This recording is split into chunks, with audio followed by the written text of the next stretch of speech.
I feel guilty when I create scripts with no message. I feel guilty when I create imagery too vividly. Have you been paying attention? Did you see the difference between the first and the second slide? You want to have another look? Yes. Alright, this is slide number 1. Yes, slide number 2. What is the difference?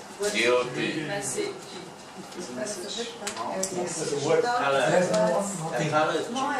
The color has changed. Very good, Gideon. It is a very subtle change, but it happens to many of us when we do presentations. I've been exposed, since I'm in Singapore, to the corporate environment of presentations. And some of them are horrendously wrong. They vary with statistics and numbers. Some of them are full of bullets. But they still have a full sentence behind it.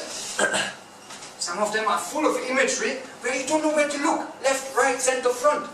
It just doesn't exist. And they're completely distracting your message. Yes, great. When you present a speech, a presentation, information in any environment, you have to have your story.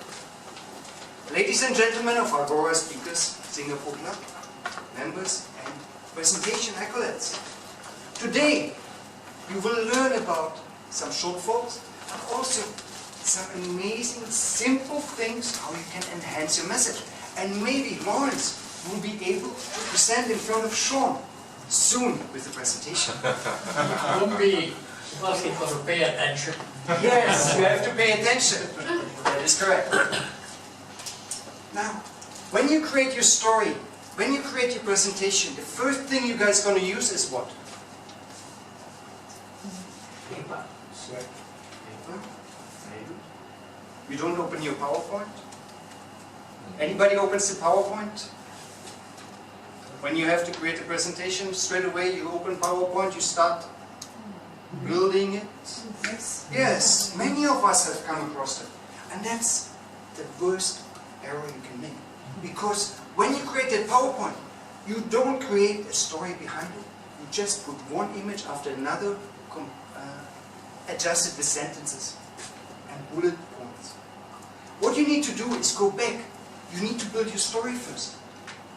What does the story consist of? An introduction, Yeah.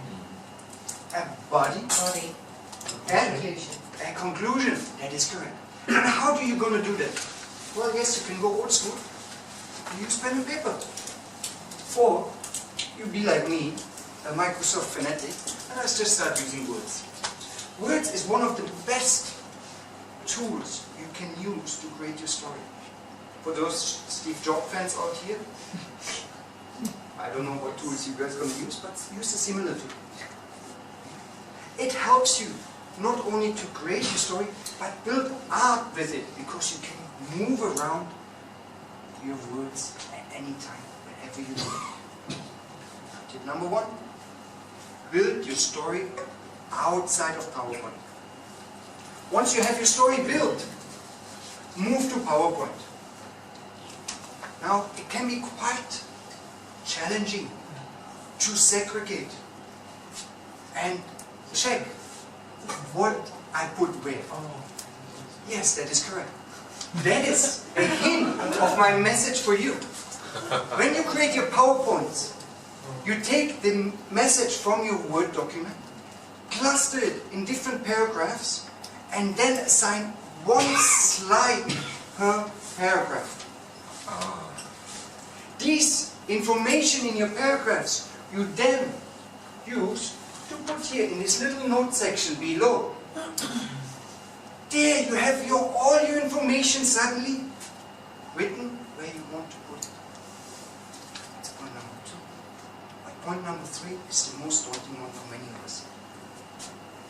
How do you create something artistically, vividly, imagery to draw the attention of the audience? How do you stick to that? Let's take the quote, for example, of Mr. P. He summarized his emotions, his ideas of presenting in one great statement. He added that spark of imagery right behind it. But can you see that there's something wrong here? Question number 2. What is wrong with this? Reflection. The reflection, okay. And the words are not clear. The words not clear. Yeah. A bit more precise. If you look down here, what does it look like? Don't know words. It's a tree trunk. Why is it sideways?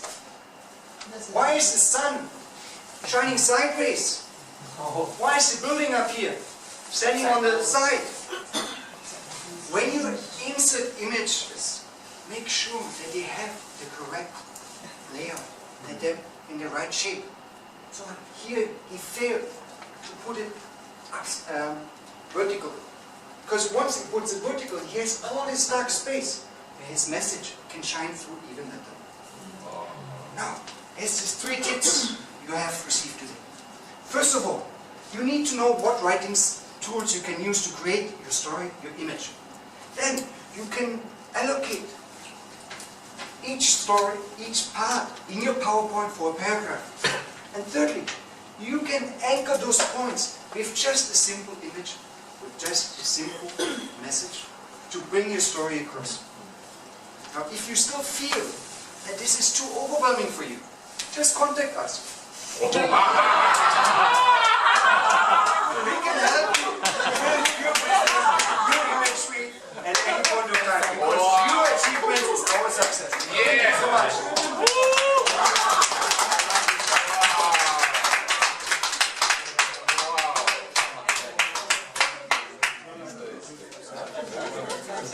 Everything too easy. The last part is the easiest.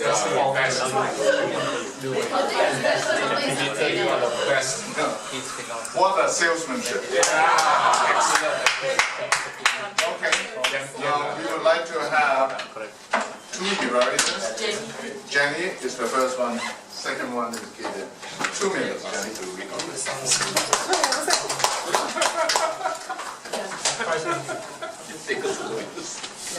No, but it comes when you read them. I'm listening to you, Jenny. Don't worry. Brilliant evening, fellows.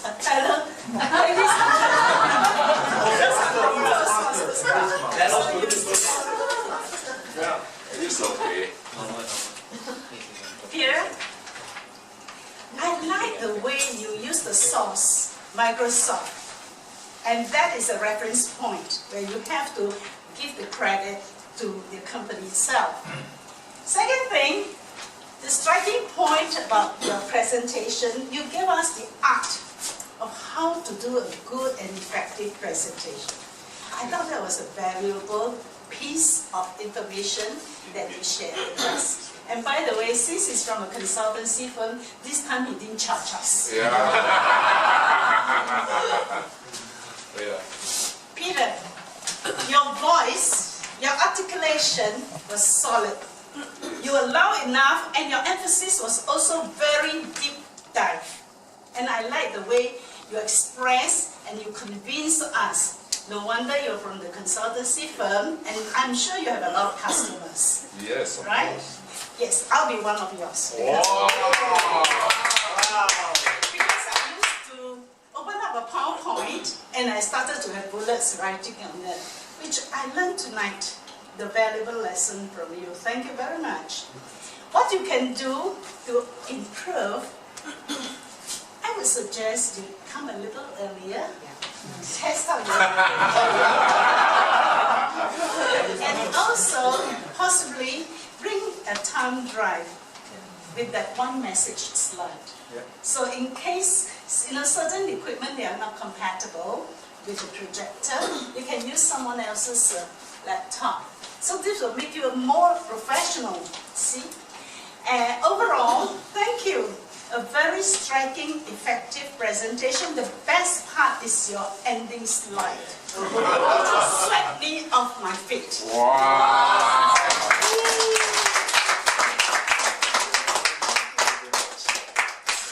2 minutes. A pleasant evening to all. Leadership. Peter, I'm sure you know, fact tell, story sell. You are from a consultation company, so I'll see you later. Wow. Now, you have used a slide, but there was one slide that I think all of us was guessing we can't see, even I was sitting in the front. I don't know what was that slide. I could hardly see any words at all. I don't know what was your use in bringing the slide. You did tell us that when using a slide, you must have colors. That will show you the spectrum of your slides that you're presenting, as well as to engage the audience. When the audience can see colors, they are more interested. It cannot be just black and white. Of course, nowadays you got no black and white, you have color TV. So if you have the slides, you will definitely engage them. I think you were a bit too fast for us.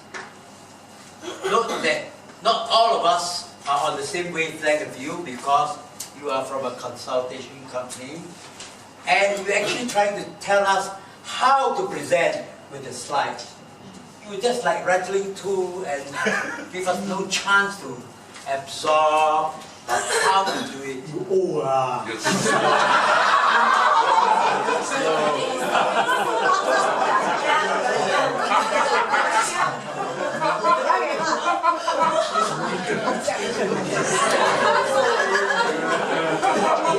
Anyway, I'm not going to argue. Since you know, I will have to speak a little bit faster, is it? No. All kudos to you because you've done very, very well, especially to an audience that is, they are strangers to you because they are not from the Toastmasters Club. I'm not saying they are not all Toastmasters, they are, but some of them not. So it's very interesting that we really learned a lot of things from you. Yeah. I'll see you next time.